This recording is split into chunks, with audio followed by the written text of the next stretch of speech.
Hello, grade metric. Today we are going to study computer science. As you all know that we have covered some of the topics and still some are remaining. So we will continue the first chapter. Let me share the slide with you.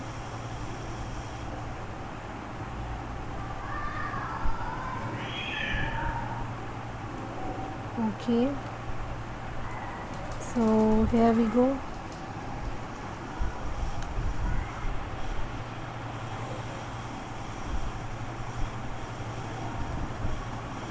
Just a sec.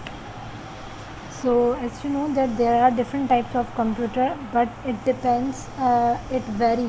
Why it does it vary? Because of the purpose you are using, where you are using it, for whom purpose you are using it, from where you are buying it, and for which software you are putting into it. The purpose, the reason why you are using it. Because of this reason, there are many types of computer. It depends if you are using for a special purpose, for astronaut work, for engineering.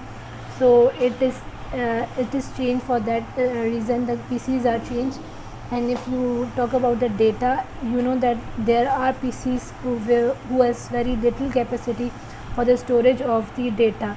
So it vary. If you want to store a data of your employees, your students, your insurance, and your utility bills and other things, so you need, and you want to download some games and some software, so for that purpose you need a bigger computer.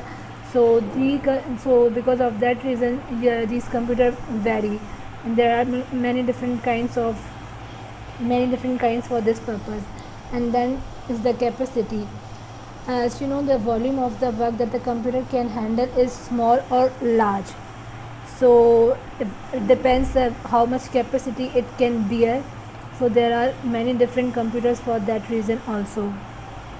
Okay, it is clear. Now we will be talking about the classification according to the purpose. So this is about the what is the purpose you want this PC. There are different purposes. First purpose is the general purpose, and other is the special purpose.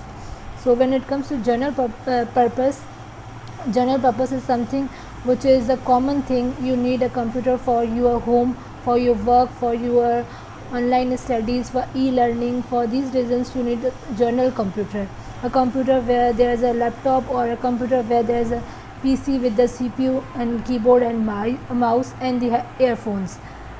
Okay, but when it comes to special purpose computer, you need that computer for doing the calculations of logarithm, or download any software which are very needed in the computer science programming. Or you need a PC for working for any astronaut, or to create a robot, and for astronauts work. These are some kind of a special work, or for medical purpose, or for purpose, and many other reasons there are. So these are kind of a special purpose. For this purpose you need a bigger computer. So they vary according to general and the special purpose for the computer. And then there's the classification of the data handle. Now when it comes to data, how you want to put your data, the storage of the database, or the different kinds of the information you want to feed into your computer. So for that purpose there are two different kinds of computer. The one is analog and the other is digital. So in analog, computers works with the continuous values or the types of the process. But when it comes to the digital computer, it vary with the values, but the values are very different and separate. The speed of analog computer is less, and the speed of that digital computer is very high. As the word it is showing that the digital is something which is nowadays you are using, like digital cameras, digital laptop, and analog is something very rare nowadays we use, because of its less capacity and storage and slow process. So here comes the same things, the limited memory it has. I'm talking about the analog, and it has a very less amount to storage the data. But when it comes to our digital computer, it has a big memory, and you can save a lot of information into it. And then this is when we talk about the analog computer, it is less reliable. Reliable means something which you can use for longer period of a time, but the analog computers are not reliable. But when it comes to digital computer, these are much more reliable, and they are very small analog computers, whereas the digital computer are very high in speed. Now when it comes to analog computer, it provides you the information or the accuracy which is very less, but when it comes to the result in a digital computer, the accuracy is very high. So now you all are all aware about the analog and the digital. It is a kind of old version, and this is a kind of new version which we are nowadays using digital computer, and the power consumption is also very high in analog, and there's a less consumption of digital computer. So yeah, now this is the hybrid computer. As you are aware about the as I need to tell you what is the meaning of the hybrid. Hybrid means something when there is a mixture of things or a fusion. So hybrid is a computer where there is a mixture of the digital and analog computer both. It works in a both way. You can find the designing to perform the complicated calculations, and it can be used in a very long organizations. It is used in a organization where you can solve logical explanation and technical calculations, as well as it provides you for different equations. So hybrid is a computer, it works in a both way, for the analog and for the digital also. So now this is the classification in terms of capacity.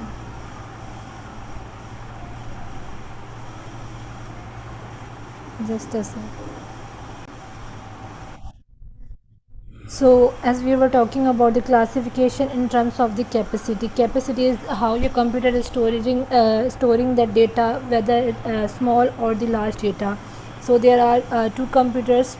So one is supercomputer and the other is mainframes. And supercomputers are very large and they are very complex in nature, and their structure they perform some mathematically computations and some kind of equations. They are much faster in and operates quadrillions floating points operation per seconds, whereas the mainframe is used for the storage of the database. A database is what where you can save your information for the employees, for the students, for the salaries, for the your school result. These are the database, which database is something where there is a where there is a lot of storage. You can store many data and it will not go anywhere. So mainframes are good for the database storing and serve a number of users at a time, and it can serve for the serve for your purpose at a very minimum, not at a very maximum, at a very great extent. On the other hand, mainframes generally operate tens of millions of operations. So basically both supercomputers and main computers work and run only on Linux, which is a kind of a operating system, and it is works on this Linux operating system.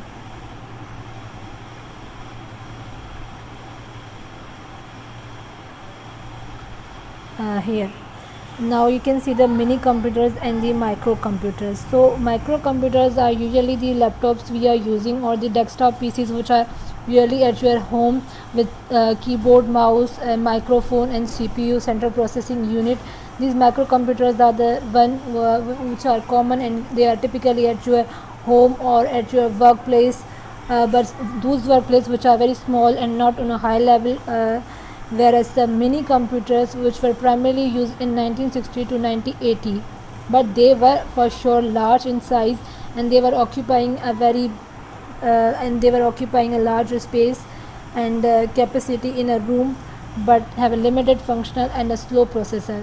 So both are at a very disadvantage, as they are not functioning very properly, and their operating system is limited, and they are very slow in process. So nowadays they cannot be used, as nowadays technology is run by the digital things, and artificial intelligence gadgets are more in. So these are kind of old PCs which can not be used, but maybe it can be used for the other reasons, but nowadays they are very expensive. So as you can see these computers, this is a microcomputer, this is a supercomputer, this is a mini computer. So now we are going to watch a video of in which we will discuss about, and you will see the impacts of computer and the internet on the society. Then first of all you have to see the video, then I will explain you what it is all about.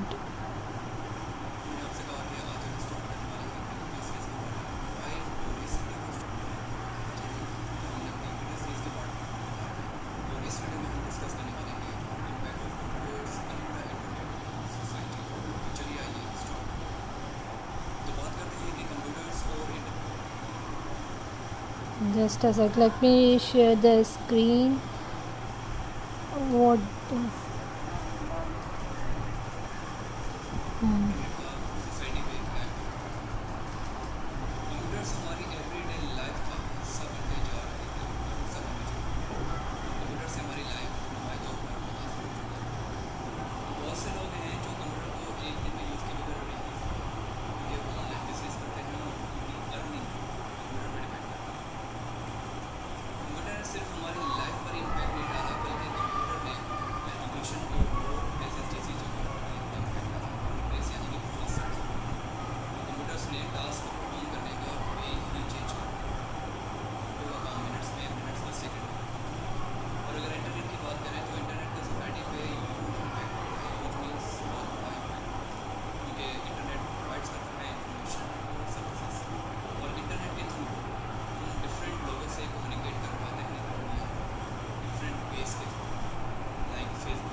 so you have seen the video.